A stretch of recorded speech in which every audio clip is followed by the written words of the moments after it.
Good morning mga ka-all goods. All goods. Kagigising-gising ko lang. Anong oras na ba? 9:11 a.m. in the morning. Actually, maaga ako nagising kanina. Mga around 5 a.m. Hindi lang ako bumangon. Kaya ngayon, kagigising-gising lang ulit. Nakatulog naman tayo kaninang umaga. Gising.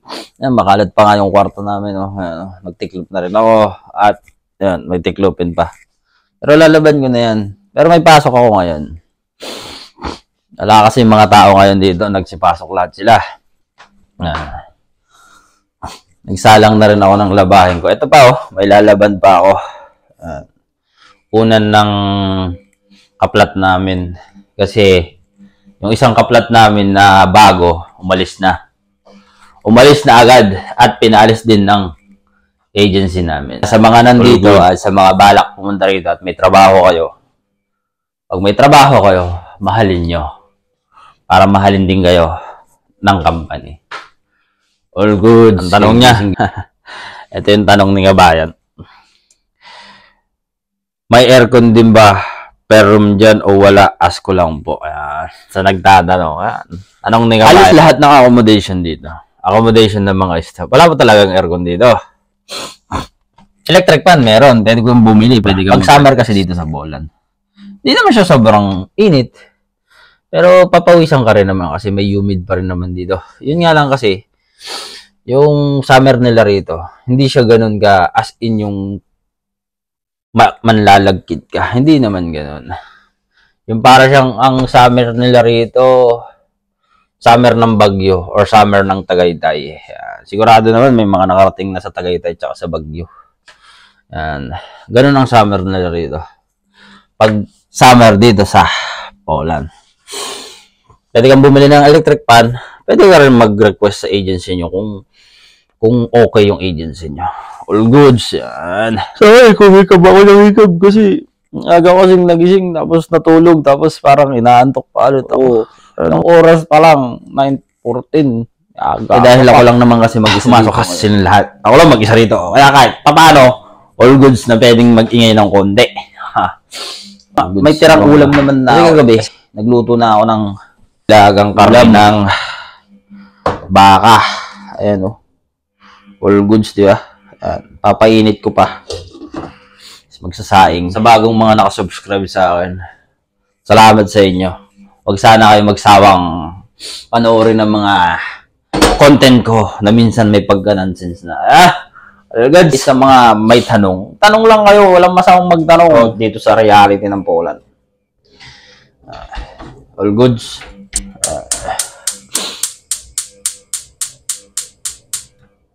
Naku, namamatay Yan, all goods na yan. Dito kasi sa Poland. Sa ibang accommodation, ibang lutuan dito. May mga electric. Meron din ng mga gasol na katulad niyan. Pero yung gasol dito, line siya, naka-line. Naka-connect na sa, hindi ko alam, basta line siya. Kaya wala kaming binabayaran na gasol dito kasi sagot na ng company. Pero yung ibang mga accommodation dito, yung iba, hindi ko naman nilalahat. Yung iba rito, di gasol. Pero kami, line kasi. Kaya kahit magka-short ng power, mawalan ng kuryente, meron pa rin yan. Ayan.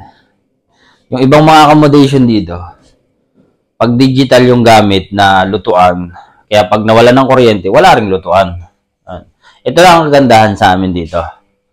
Kasi kahit nawala kaming kuryente, nakakapagluto kami. Nakakonect yan dun. Ayun siya. Doon sa pinakailalaan pag nakaline. Saka hindi kami bumibili ng gasol kada buwan. O pag naubos yan, hindi namin mauubos yan kasi nakalinya yan Kaya wala kaming pinoproblema sa lutuan dito. Magluto ka kung anong gusto mong lutuin. All goods. Yan. All goods na all goods yan. Angat ng weather ngayon. Tag-ulan, rainy day. Pag tagsibol lang kasi dito, madalas umuulan. Mahina lang naman siya. Mga lokal, sa mga taga rito, para sa kanila, ulan na yan. It's raining outside, sabihin nila, rain lang. Pero sa atin kasi, ambon lang yan Shout out sa nagtanong na ganun kung may aircon ba ang room namin. Wala po kaming aircon sa kwarto. Electric fan, pwede pa. Good question. All goods. Hindi ko na pinakita. Minarinate ko lang naman. All goods. Yan. Pambaon-baon ko to. Manok is life. Hindi kasi ako nagsasawa sa manok eh. Yung partner mo lang yung nagsasawa sa'yo. Oh! Muhugot all goods. Mamaya, lulutuin ko to. Pero ano to, baong ko siya. Naglinis na ako ng mga kung ano-ano dito kanina umaga. So, sobrang aga kong gumising. Around 4:45 a.m. nagising na talaga ako kanina umaga. Yun. Hindi lang ako nakapag-vlog kasi nga medyo tinatamad-tamad pa at saka medyo wala pa sa husyo. Kaya ano, ayun yung nilabaw ko kanina umaga. Kumot yan, kumot mga ano, yung ginamit ng ibang borders, ibang stop. Kaya ako siya nilaban. Para sa next na darating, yung next na stop na darating, kahit pa paano, mabango naman yung gagamitin niyang kumot. All goods. Ito, ang tanong ni Kabayan. Last na tanong, Kabayan. Sabi ni Kabayan. Last na tanong, Kabayan. Sa'yo ba, dami ticket din bang ginamit mo dati dito sa Pilipinas? Dinay ba or hindi naman? Sabi niya. Ito, Kabayan. Way back 2019, nung umalis ako ng Malaysia. Ayan. Malaysia. Kasi, kaya ako sinabing Malaysia. Way back 2019, way back 2019, lahat ng gustong pumunta rito sa Poland, ang embassy pa lang nun sa Malaysia. Kaya kami ng mga kabatch ko, pumunta pa kami ng Malaysia. Natukap ko na to before eh. Kaya wala akong ginamit na dami ticket. Kasi ticket papuntang Malaysia lang yung hawak ko. Tapos nag-stay ako sa Malaysia ng 3 months. Kasi na-deny din ako ng 3 beses. Natukap ko na to sa previous vlog ko before. Pero, sige, dahil bagong followers kita, explain ko lang sa'yo ng maliit na details. Okay? Detalye. All goods. From Pilipinas to Malaysia, doon pa ako nag-apply papuntang Poland. Okay? Hindi ko naman na-experience yung dami ticket. Kasi nga, ang hawak ko talaga, real ticket. Purpose talaga ng dami ticket is for applying for visa. Yun lang yung pagkakaalam ko. All madidinay talaga pag dami ticket yung hawak mo. Kasi dami ticket lang yun eh. Madidinay at madidinay ka. Kasi nga dami ticket. Kumbaga fake. Scam. Okay, sana nasagot ko yung tanong mo. All goods. All goods. Sure mo lang na hindi dami ticket yung hawak mo. Baka pag naglalakad ka na sa airport, eh, magulat ka, deny ka. Malamang, dami ticket yung hawak mo. All goods. Ma-all goods ka na. Naku, patay tayo diha. All goods. Mapapa-okininam ka na lang pag gano'n. Patay ka diha. Pag dami ticket. All goods. Ano nasagot ko yung tanong mo? All goods pa rin yun. Yun o. Laga. Nagsarapin na po, Diyos.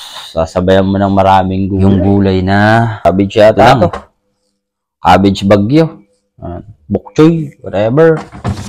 Yan, lalagay kong gulay. Kasi ito lang pala talaga yung stock namin. Eh. Balik ko nga muna pala sa rep. Kasi nga, mamaya ako pa naman lulutuin. Eh. Pambaon lang naman yan eh.